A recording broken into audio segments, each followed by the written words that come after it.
తెలుగు పద్యానికి అందరికీ స్వాగతం. నేటి పద్యం. పరతత్వ పరునకు పగతులెవ్వరు లేరు, నిజమైన యోగికి నిద్ర లేదు.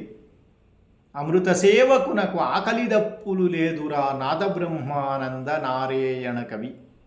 మిత్రులారా, పరతత్వపరుడు మూల స్వరూపం తెలిసినవాడు జ్ఞాని. అలానే పగతులు అంటే శత్రువులు. జ్ఞానికి శత్రువులు ఉండరు, నిజమైన యోగికి లౌకికమైనటువంటి నిద్ర ఉండదు.